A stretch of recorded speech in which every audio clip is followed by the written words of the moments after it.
Welcome to Your College Bound Kid, a podcast for parents, college counselors, students, and anyone who wants a weekly deep dive into the world of college admissions. My name is Lynda, and I'm originally from Michigan, now living in the St. Louis metro area.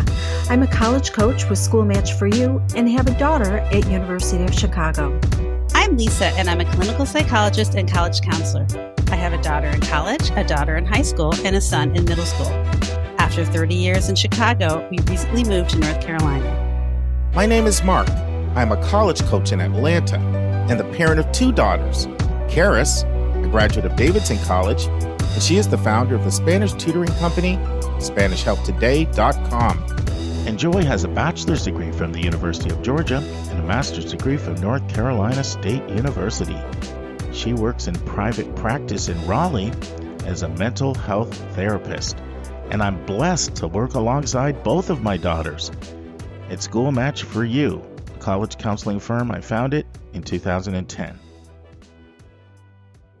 Good afternoon, friends. You can always tell if I'm recording in the morning, Sunday morning or Sunday afternoon, based on if I say good morning or good afternoon. This is a good afternoon episode that'll go live in about 8 hours, so it's hot off the press.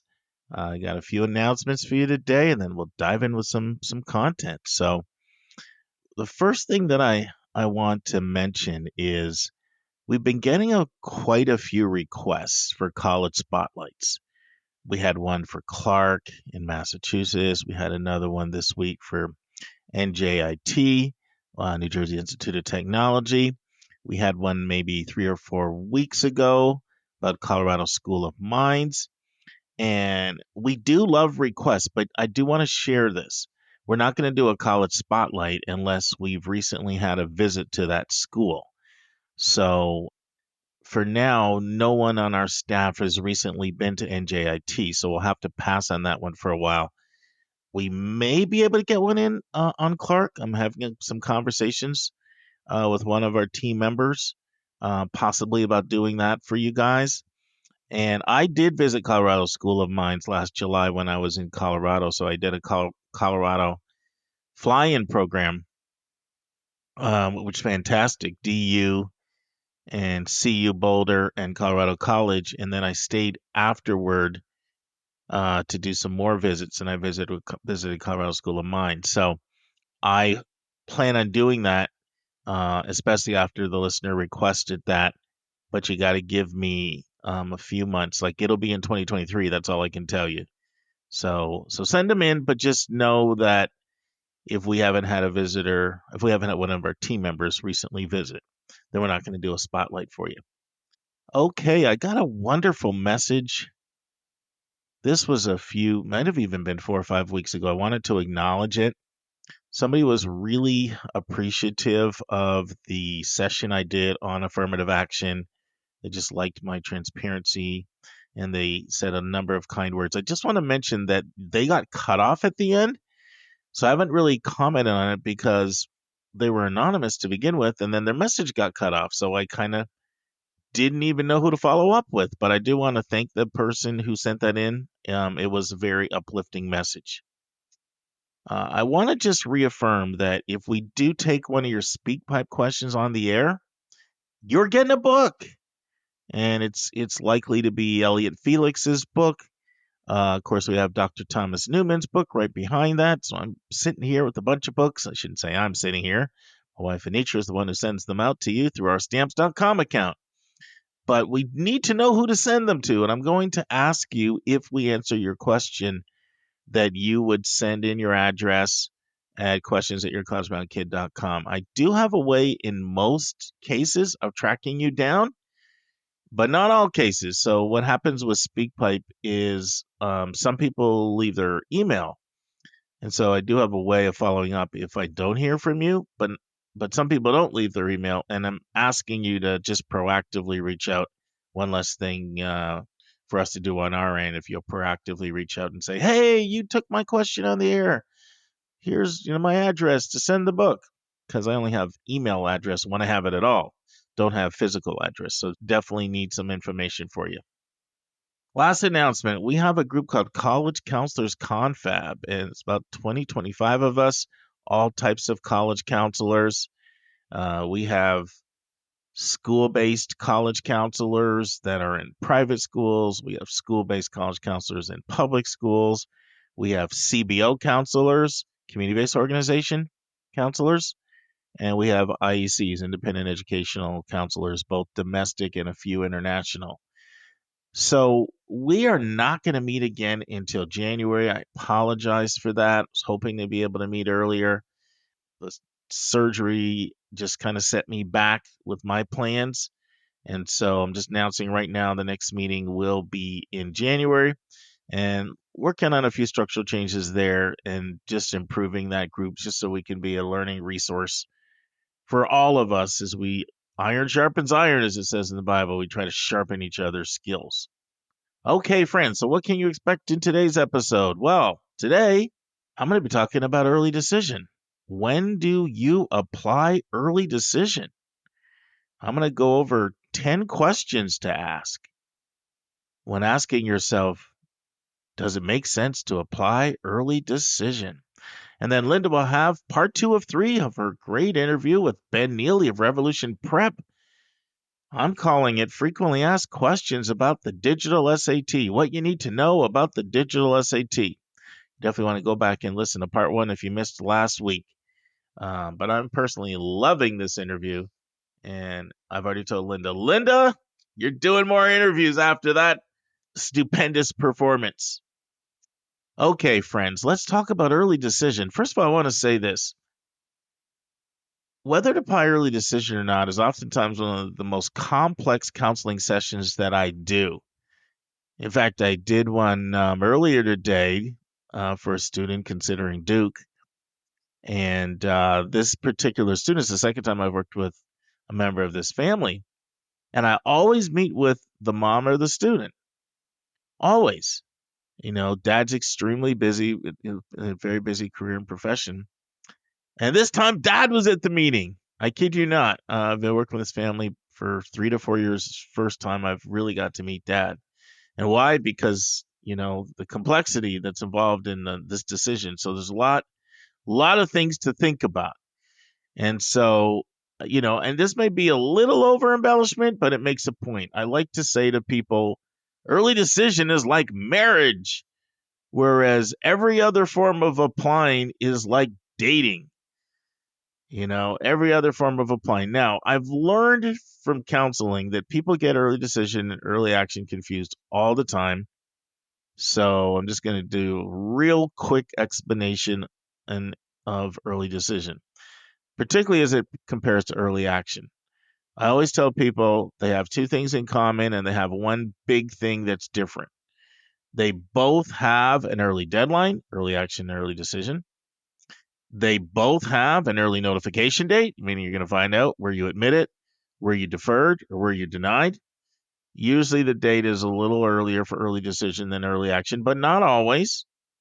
You know, you've got schools like University of Georgia that notifies people in November if you're from the state of Georgia. This year they're going to a 2-tiered approach.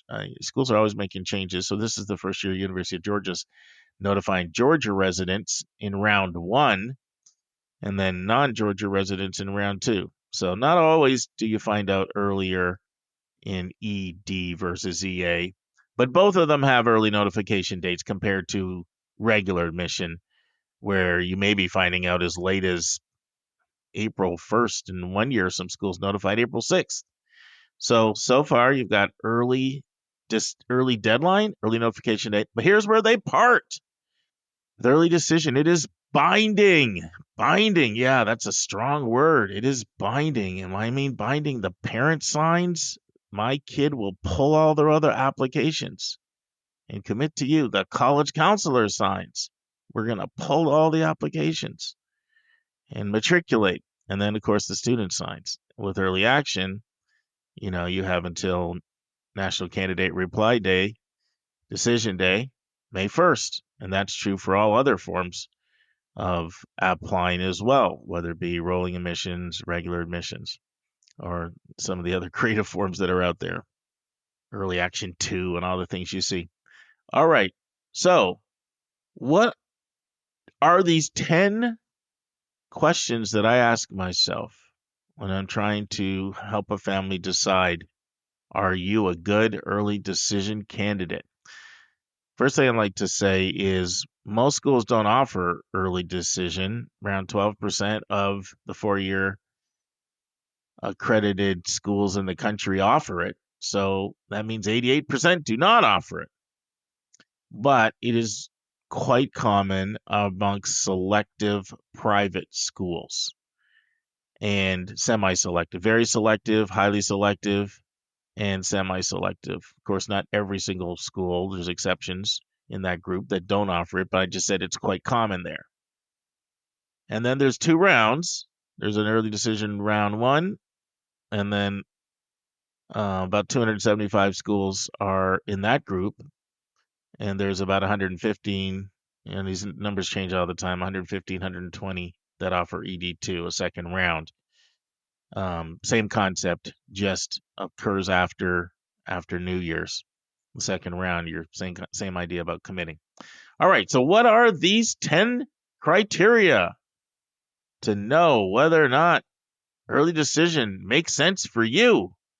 Drum roll, please. First one, you've done enough research and you're comfortable committing. Doesn't make any sense to make a binding commitment where you sign, student, parent signs, counselor signs, and you haven't done your homework. Remember my marriage analogy. Don't marry somebody off the street, sight unseen. So have you done enough research? You feel you know what you're getting into. You're comfortable committing. Now, I have 2 daughters, as everybody knows. Karis applied early decision 1. Joy did not. And so Karis had done her homework. And I'm not saying everyone has to do what she had done, but she'd been on the campus 4 times, at Davidson College. We did a traditional visit that you might do, the 3-hour type visit. She also did a 3-week summer program there, July of 2013. And then she got invited to their multicultural fly-in program. 3rd visit, and I can't remember, because now it's back 10 years ago, what that 4th one was, but I know she had 4. Now, I'm not saying you need 4 visits, but I'm just saying you need to know what you're getting into. You need to have done enough research that you're comfortable committing. Okay, second point. Your top school has to offer ED. I was working with a student, so last year or the year before, but they were about to commit ED, and then it became evident over time that Michigan was their top choice. Well, Michigan doesn't offer ED. So I said, why would you apply early decision if it's not even your top choice? And the student ended up not applying to Michigan. Speaking about Michigan, I've had a lot of Michigan this week. And if you go to Michigan State, there's this massive rivalry. I'm not from Michigan, but I'm from a contiguous area. Ontario borders right up on Michigan, but I know enough to know if you grow up in Michigan, you're drawing lines early on, and you're either pulling for Michigan or Michigan State. In fact, I was talking to a student this week who attends one of the leading private schools in the state of Michigan. And the student was giving me some data. 38 students from their class went to Michigan, and 33 went to Michigan State. So that's just the way that it is. You draw lines in the state. And a lot of you don't know this, but Lynda grew up in Saginaw, Michigan. And so I remember the first time we met, she's like, I'm from Michigan, but I'm Michigan State. And I get it, because you grow up in Michigan, you either pull for Michigan or Michigan State. But I say a lot of Michigan this week. Lynda and I were in a counseling session together with the family, and the person was a Michigan fan. And then Lynda, who's this Michigan State fan, she says, "Go Blue." I almost lost it and fell out of my chair. I'm like, Lynda, you traitor. But no, it's a very good school. It's hard for me to get that out of my mouth, but it is. But that's enough Michigan for the week. All right, second point. Your top school offers ED. First point, you've done enough research. All right, moving on. You're willing to give up seeing what your other financial offers would be. You don't get to see a financial aid package, a precise aid package from the school you're committing to, early decision. And for some people, that's not a big deal because they're like, well, I'm not going to qualify. But some people do qualify for financial aid.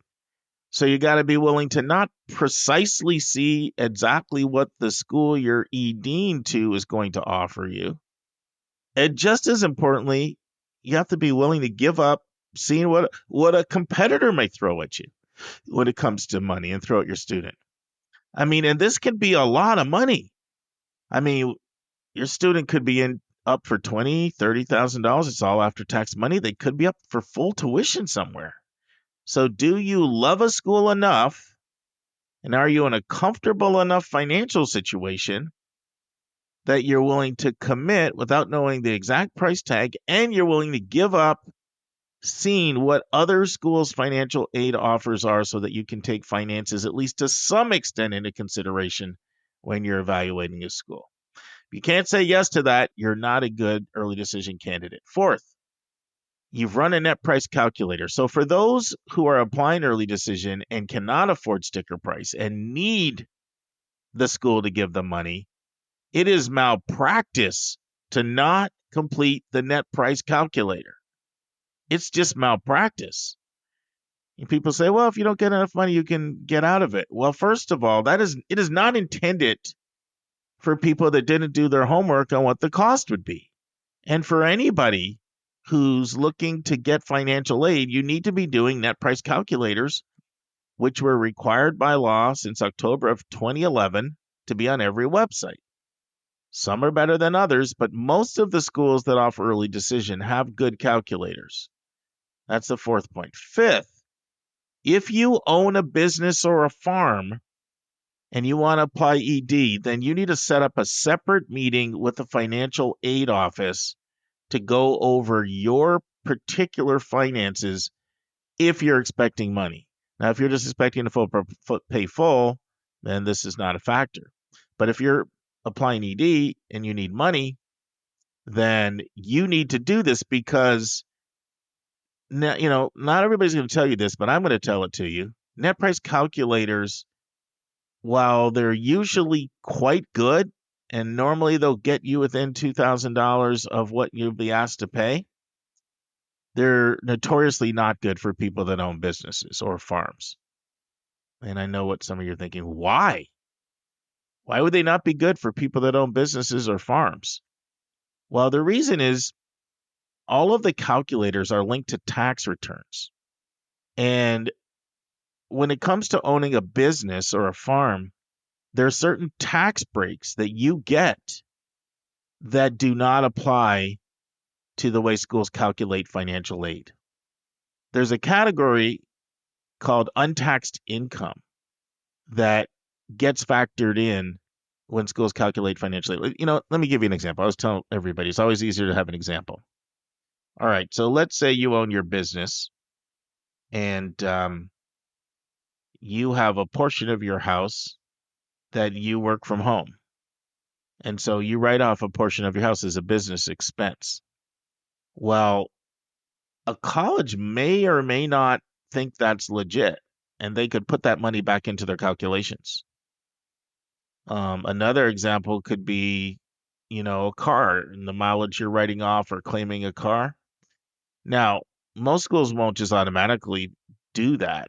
They'll take a look at the type of job you have. If you're a traveling salesperson, yeah, of course you can write off your car. But for certain other jobs, they might say, you may get away with this on your tax return, but there's some extra income you have. You're just taking advantage of the laws and the tax breaks. So when you own a business or a farm, you really need to try to set up a meeting with the financial aid office. And I'm going to apply early decision. I'm very concerned about this net price calculator. I don't know if it's accurate. And hopefully they will be willing to actually look at your tax returns, or at a minimum, if you apply ED, then you can't, you need to be prepared for the fact that it could be significantly different than what the net price calculator is saying. I know I would not be really comfortable with that unless I had assurance from a school, because I don't like the idea of making a commitment without knowing what I'm going to pay. And I've seen some real swings. I can think of a student where the calculator said 16,000, and they actually ended up having to pay 44,000. And this was a very, very wealthy. It was one of the wealthiest schools in the country, so it's not a school that didn't have money. The other times you can run into trouble with calculators are divorce situations. Those can be tricky, especially when the CSS profile is involved and it requires the non-custodial parent to have to contribute. There can be some pitfalls and landmines there as well that make you just have to do a lot more diligence, especially if you need financial aid. Once again, if you're expecting to pay sticker price, then it's not as much of a factor. But if you need financial aid and you're trying to get a sense of what is the school going to ask me to pay, those are the times farm owners, business owners, and to a lesser extent, but still prevalent, divorced, separated, or never married situations. Okay. Number 6, you got to be realistic. There's a person that applies early decision to Pomona, and they don't even remotely have the profile for a Pomona. They've just heard that there's a big early decision advantage, and there is. Looking at stats from last year, huge discrepancy between the admit rate with Pomona and regular and and early ED. So you think, oh, I got to have this advantage, but a lot of times people don't realize if you're not competitive academically, then you're just not competitive. Early decision helps, but still not going to take a non-competitive applicant. So you really want to do your research and your homework to make sure that you're not overreaching and that you're still competitive. 7th point, is early decision needed? Some of you have heard me talk about a big college fair that I started back in 03, although we didn't have the first one until 05. Susan and I worked together on this venture. It was at Westtown, and couldn't have done it without her blessing and all of her support.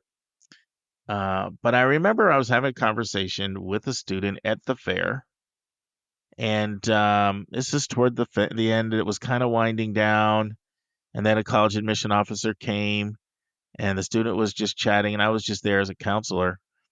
And the student was talking with the admission officer, and they really got into a more extensive kind of conversation about the student and their profile and everything. And to make a long story short, the admission officer was giving some advice to the student and doing something that I really like. I love it when admission officers function as counselors, and they're not so much just talking about their own school, but just in general trying to make matches. And so they were talking to the student, about another school that the student had expressed interest in.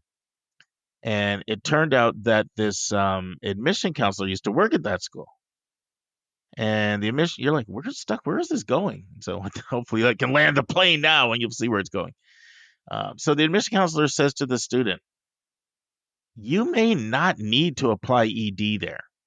Because the student was saying, I'm, leaning toward applying ED. And I knew exactly what the counselor meant, admission officer.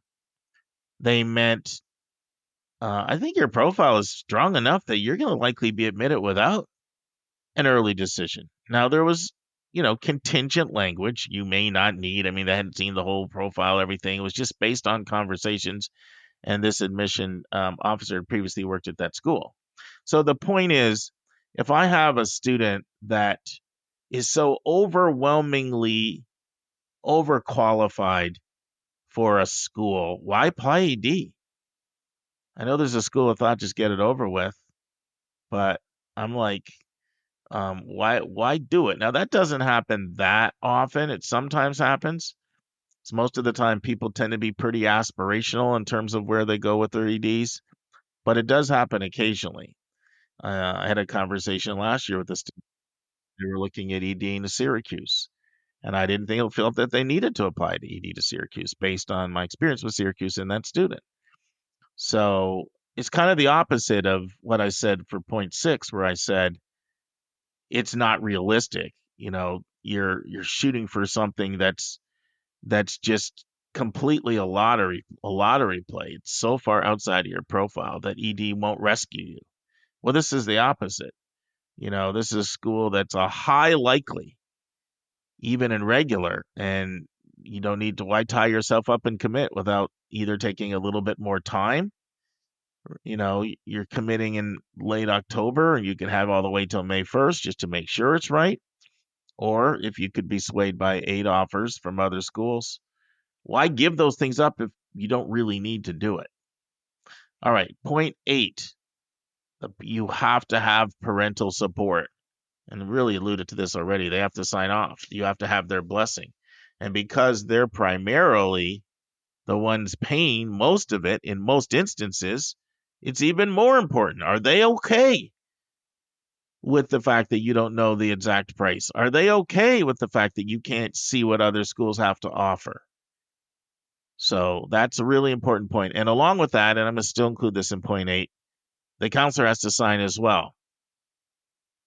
Now, I have seen some situations there where that gets a little dicey. I can think of one counselor who didn't believe in ED.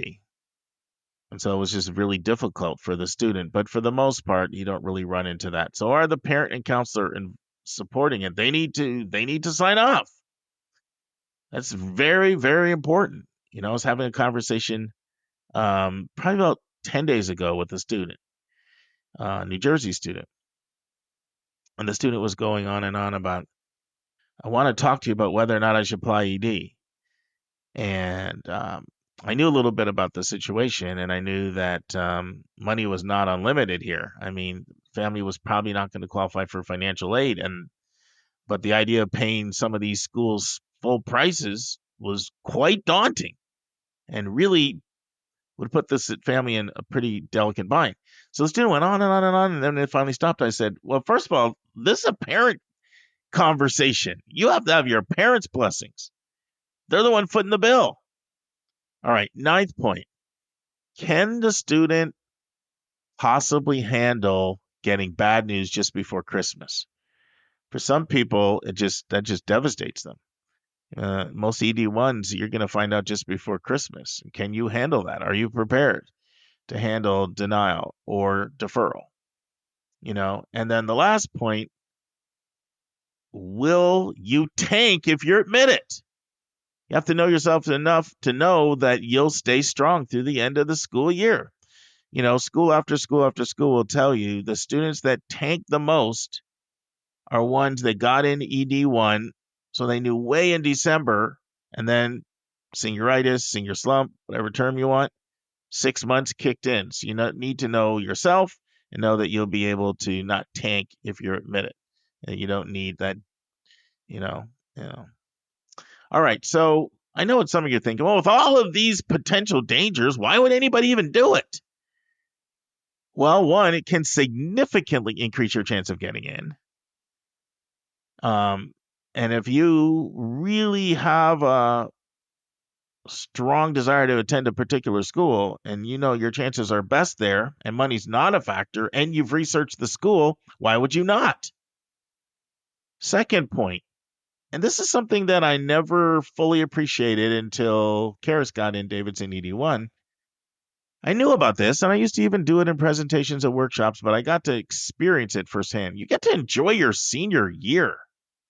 If you know where you're going in December, it can take so much pressure off and make the senior year so much more enjoyable. You can also start planning. You can visit maybe a couple times, depending on how convenient that is. You can really start learning a lot about the school. You can start getting involved in relationship building, not just with staff members and faculty and things like that, but incoming students. So those can be some pretty significant benefits. And the last one is this. And this is going to go counterintuitive to everything I said about not comparing financial aid offers and all of that stuff. But this might be your best chance at a great financial aid package. The wealthiest schools give the best need-based aid packages. without loans, or they don't start, they shield a high percentage of a family's money, as income protection that doesn't even go into the formula, which means you can have higher incomes and pay less money. And that usually only happens at the wealthiest schools. So for someone that's going to get a lot of money, this could be your best chance at getting a really large package. That's why we often say ED is best for people at the extremes, at the barbell of the financial spectrum. Incomes of, let's just say, under, certainly under 80,000. That doesn't mean that an income of 95, it's not a good option for, but I'm just saying who it's best for. Family incomes of under 80,000, and then on the high end, the 1%, 613 and above, or people that have a significant amount in their 529, or people for whom grandparents are helping out with the contributions. So people for whom the cost of college is really a non-factor, and people for whom the cost of college is a very, very significant factor. Those are often who ED is best for. Hopefully you enjoyed that overview. We'll now transition to Lynda's interview with Revolution Prep's Ben Neely. And now this week's interview with a special guest.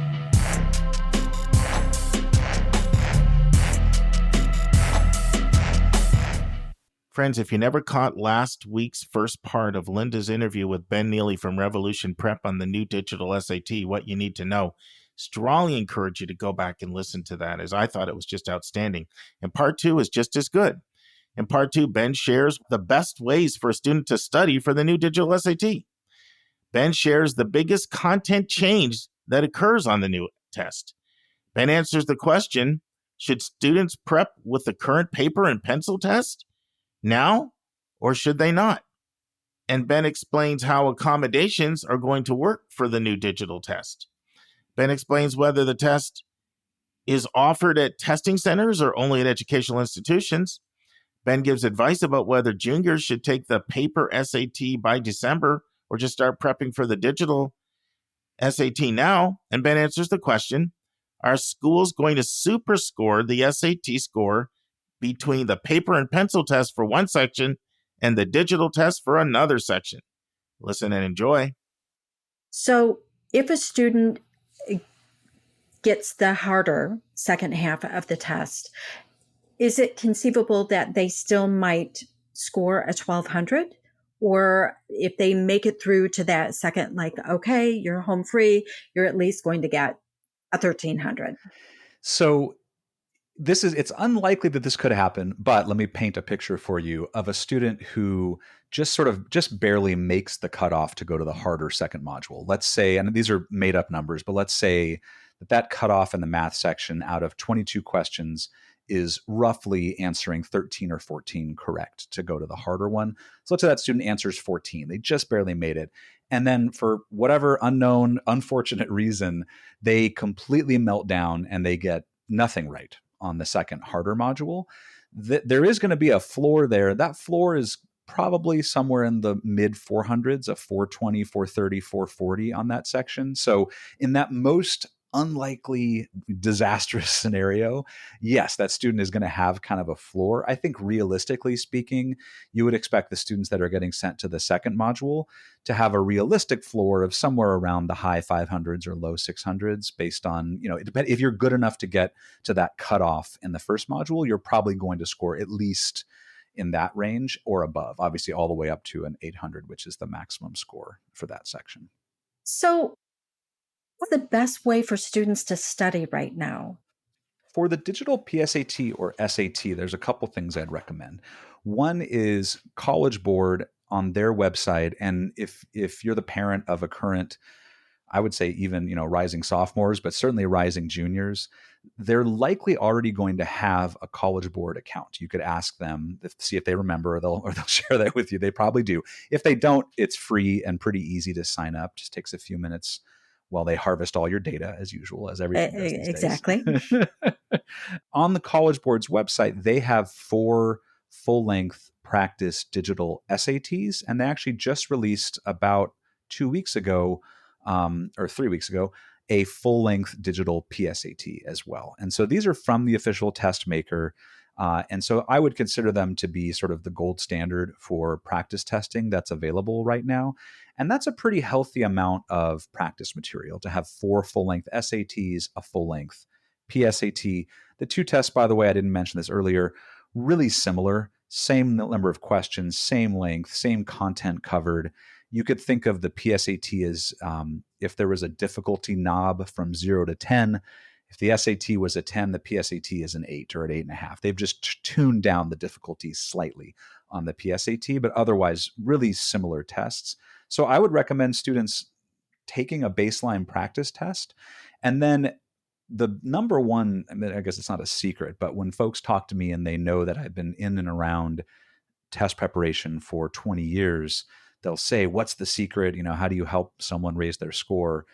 There's a lot of different components and it's different for every student, but the number one piece of enduring advice is to take a full-length practice test, timing it just like the real thing. Don't take one piece today, one piece tomorrow. And again, this is very painful, and I get that, but full-length practice test. And then when you're done, ideally, when it's still relatively fresh within a day or so, review the scoring, look over every single question you got wrong, and spend the time to try to understand how you would have gotten to the right answer instead. Was there an explanation provided? Can you ask a friend, a tutor, a parent, someone to go through those with you?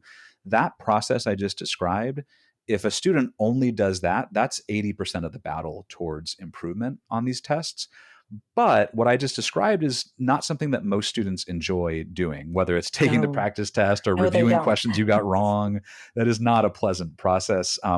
The Khan Academy website also has a lot of free resources that have been updated for preparing for the new digital SAT and PSAT. If you have a student who is familiar with the current paper SAT or PSAT, there are some content changes. The biggest one is the reading passages on the current paper SAT and ACT can often be multiple paragraphs, and they might have 8 or 9 or 10 questions all about that same big, heavy passage.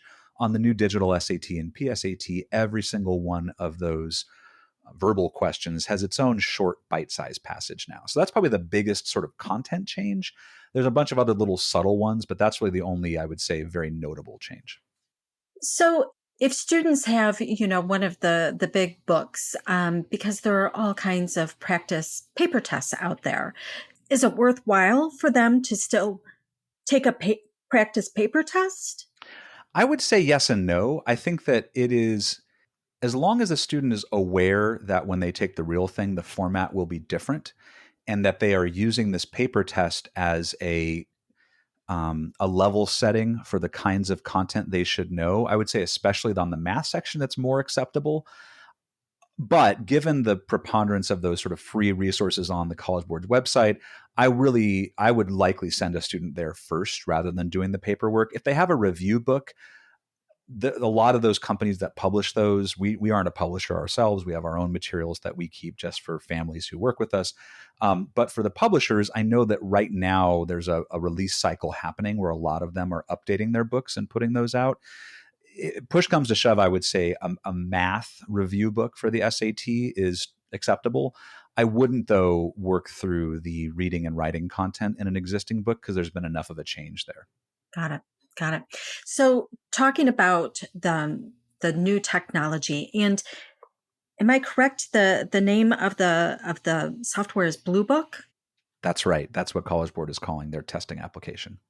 Like the old school paper Absolutely. Blue books I remember as an undergrad taking many painful essay examinations using the Blue Book. Yes. So that is technology that students can download right now and kind of get a feel for it, because I know when talking about high stakes testing, is always exactly what you said. Take the test as it is now, one setting, the same length of time, to get students used to that high stakes testing. So they should be downloading Blue Book and the calculator Desmos and becoming familiar with it now, not the morning of the test. 100% agree. And I'll give you, again, I'm asked a lot from parents, what should I do? What would you do? Probably the strongest guidance I can give you is, how am I guiding my own son? So my oldest, who's a rising junior, I am having him do some very light preparation for the digital PSAT in October. And to be clear, that work is not to try to aim for any particular score. The PSAT, as I think, I know, Lynda, and probably a lot of the audience knows, does not count for college admissions directly. There is the National Merit Scholarship Competition for juniors taking the PSAT, but it's sort of a tiny asterisk in the whole process. But for me, I know my son is particularly tends to lose confidence if he goes into an experience and doesn't feel as though he's done well. So I have him working with a Revolution Prep tutor. They're not going to spend much time, maybe 8 to 10 hours, just reviewing the test, like you mentioned, downloading Blue Book. He's going to take the full-length practice PSAT on the website.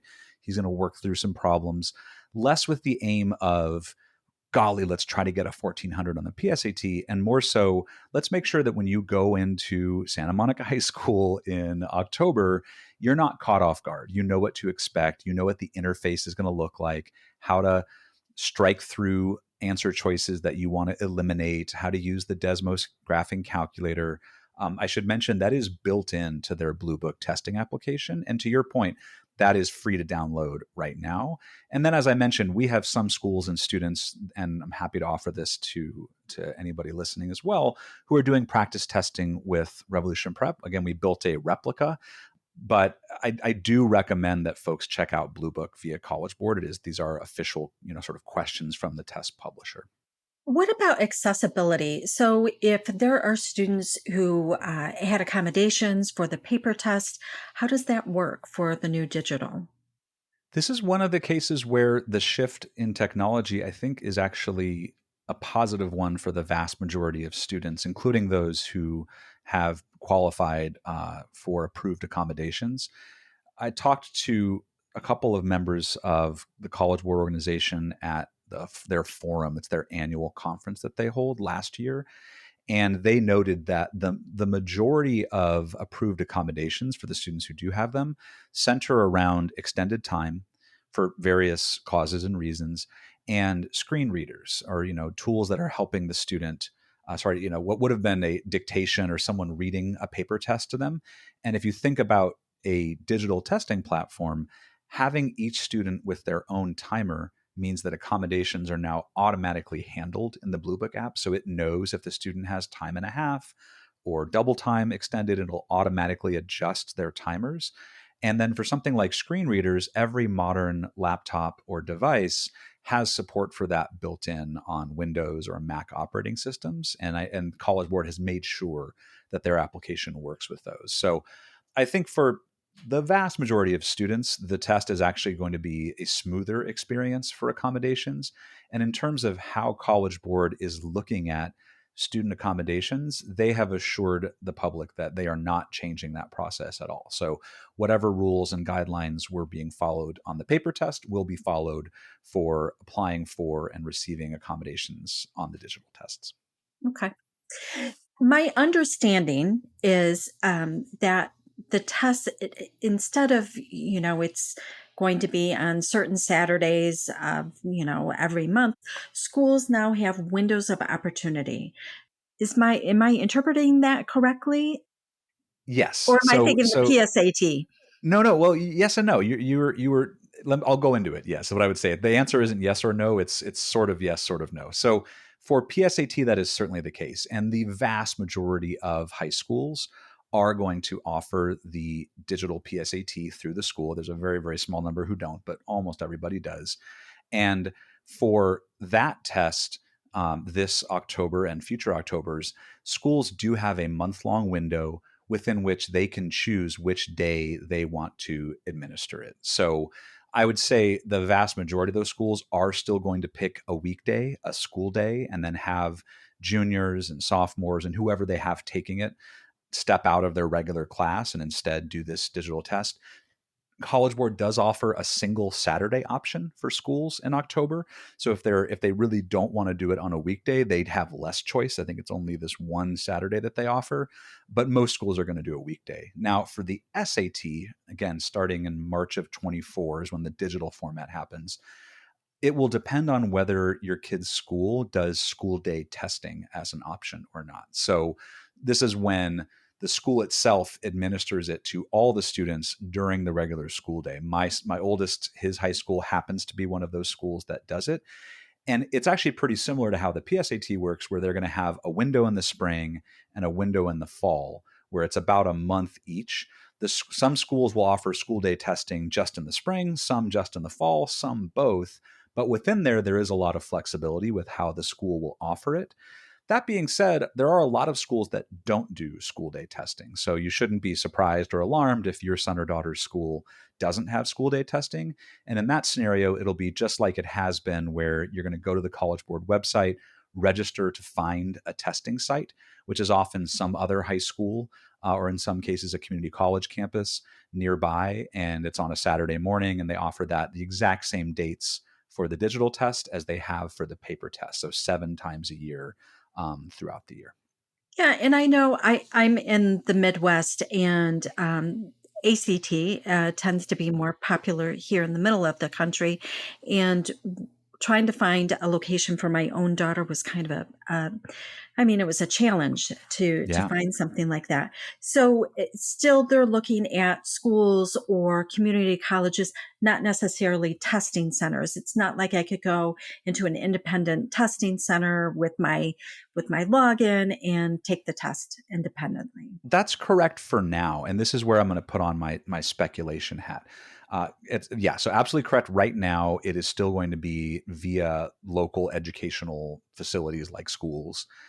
I do think that this move to the digital adaptive format test opens the door in the future for College Board to consider working with independent testing sites like ETS is a nonprofit company. So if you were going to go take a graduate test, you go online and they just have real estate. They have a test center in a strip mall or somewhere, and you sign up for next Tuesday and you go take it. That is not currently available for the SAT.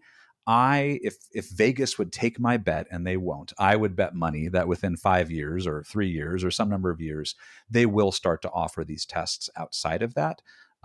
It just makes a lot more sense, I think, for accessibility. To your exact point, at Revolution Prep, the number of parents we talk to, where we have to remind them, hey, you and your child need to be looking out in advance. And as soon as these registrations are available, search for and find a site, because space is limited. It does fill up.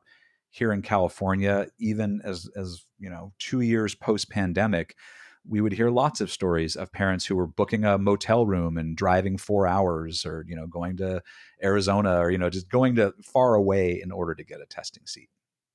I think it was January, maybe February, during a snowstorm in a new town, getting lost, trying to make it to the SAT testing center on time. So because the regular stress of taking a test isn't enough, you have to sprinkle that on top.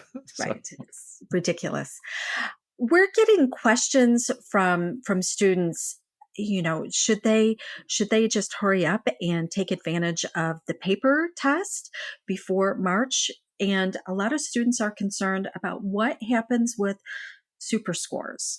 Absolutely. What's the story with that? In terms of the question, this is something that's going away, right? This paper test is available until December of this year. This varies pretty widely from student to student, but for most juniors, I would say a average timeline would be to go and begin taking the official test in the spring of their junior year. That's the most typical.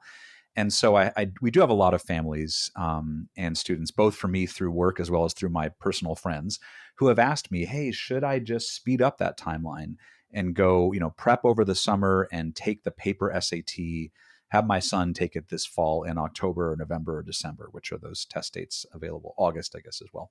And my answer to that is generally, I wouldn't do that just for that reason. If there's some other good reason to accelerate the timeline, and that might be, my daughter is a top tier athlete in a sport that is very, very busy in the spring. It's a spring sport and she travels, and okay, that might be a reason to focus on trying to tackle some of the standardized testing before then. Or, my son has a track record of being a 99th percentile test taker and he just crushes every test he looks at. Okay, cool. Probably fine to tackle the test early for that student as well. That is going to only be a very, very, very small portion of students. For everybody else, I wouldn't rush to try to take this test just because it's going away, the paper version of the test. I think that almost unilaterally, students are going to find the digital test to be less painful. It's shorter, and that applies not only to the real testing experience, but any practice test that they take. I think that students, especially in 2023, are hyper comfortable doing learning work, including testing at a computer, as opposed to, their hand cramping because for the first time ever, they're having to use a pencil in 3 years or whatever it is. So, I wouldn't make that choice just because it's going away. And I understand the emotional response. It feels like, wow, there's a thing, it's going away. Therefore, we should grab hold of it now. But that's not how I view it. And then for your other question around super scoring, so just to be clear, when we say super scoring, we mean mixing and matching from different test administrations, taking your best math score from March and your best verbal score from June and piecing them together, which the vast majority of colleges and universities will do. Everything we've been told off the record or through conversations suggests that yes, any college or university that currently super scores will continue to offer that super scoring, and in fact will super score between the paper and digital versions. Now, inevitably, there's going to be a few outliers. We know that sometimes colleges and universities like to be special and stand out and buck the trend. But I expect almost all of them to super score across formats. So that does mean if a student wanted to take a stab at the paper SAT in, let's say, November of this year or December as a junior, they would at least have that fallback of knowing that if they don't quite get to the total score that they're shooting for, they could take a digital format test in the spring and still be able to mix and match. From the college side of things, I have been able to speak to a number of admissions professionals who work at colleges and universities. They are convinced by College Board's research that this new digital format test is interchangeable for their purposes. They don't care if it's adaptive, or they really don't care. It's the same scoring scale.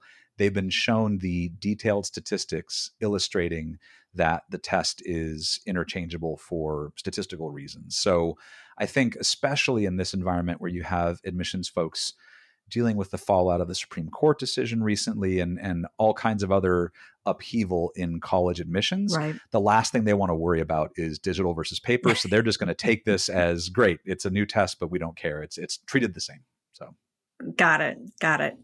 Friends, that concludes the second part of Lynda's interview with Ben Neely from Revolution Prep about the new digital SAT. We hope you'll join us next week for the final part. On Thursday's episode, Dave is back after 2 months away in Paris. And we'll be talking about an article called Admitting the Top 10% for Geographic Diversity. It's by Doug Letterman of Inside Higher Ed. Shout out to Michelle Silberger for sending that in. College counselor in Washington, a part of our college counseling confab group. Our question from a listener is a SpeakPipe question that's very important. Julie and I will be tackling this one. How involved should I be as a parent in this decision? You always hear that the student should be front and center, but what's the role of a parent in the college process, especially if affordability is your top concern? And we've got a brand new interview, and it's with Lee Coffin, the Vice President for Enrollment and the Dean of Admissions and Financial Aid at Dartmouth College. Julie and I will both be interviewing Lee, and don't freak out when I tell you this, because the longest we've ever done for an interview before is a 5-parter. And that goes all the way back to Lisa Prescott at UCSB in 2019 or 2020. It's a 7-parter with Lee.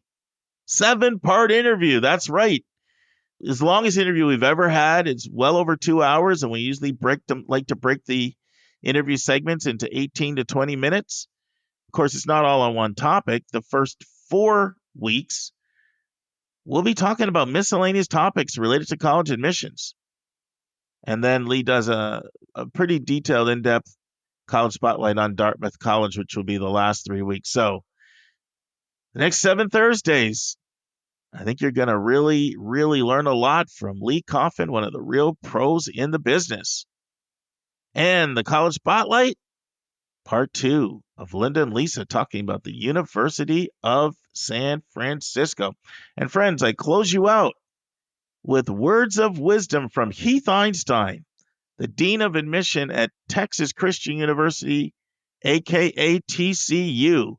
I thought he really left our families with some sage wisdom when I interviewed him, and I share that wisdom with you right now. All right. And the last question is your best advice for 3 groups of people: students, parents, college counselors.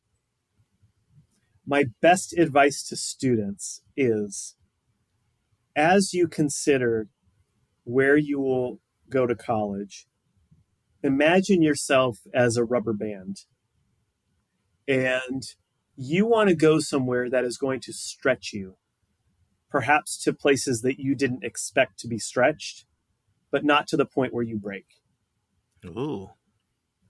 My advice to parents is that you have only one job in this process, and that is to love your child. Mm. And at the end of the day, if your feelings toward your child have anything to do with the bumper sticker that's going on in the car, then you may cause irreparable harm to that relationship. So just remember to love your children and to tell them that you love them. And to counselors, my advice is have enough wine for the whole year, because you're probably gonna need it. See you on Thursday, friends. And that's our show. A big thank you to you, our listeners, for tuning in this week. If you find this podcast helpful, please follow us and you'll get every single episode as soon as it is released. If you're interested, there are a few ways you can really support our podcast. You can click the share button and send it to your friends and acquaintances. You can help us pay our staff and our expenses by donating on our website. You can write a review for us on Apple or Spotify. I'm the producer of the podcast, but we have a fantastic team of 15. Shout out to our co-host, Dr. Lisa Ruff, Dr. David Williams, Lynda Depker, Susan Tree, Vince Garcia, and Julia Esquivel. And to our substitute co-host, Sylvia Borgo. Our sensational sound engineer is Nemanja Motvich. Our amazing music is from Victor Allen Weeks. Marketing designs are from Kimberly Blass. Lily Parikh manages our Instagram. Our image editor is Talha Khan. Joyce Ducker does our website episode updates. And our webmaster is Stylianos Dimitriou. And if you want to have a coaching session with Lisa, Lynda, or me, just text me at 404-664-4340. If you have a question you want us to answer, or if you have a recommended resource or article you think we should discuss, just send it to questions@yourcollegeboundkid.com. Our favorite method is for you to record your own voice at speakpipe.com/YCBK. By the way, check out our website, where you'll find lots of content that is not on any podcast app. Our website is yourcollegeboundkid.com. If you want to learn about other hot admissions topics, follow us on Twitter at YCBK Podcasts. We think of you as our listening family, and we look forward to meeting again with you every single Monday and Thursday.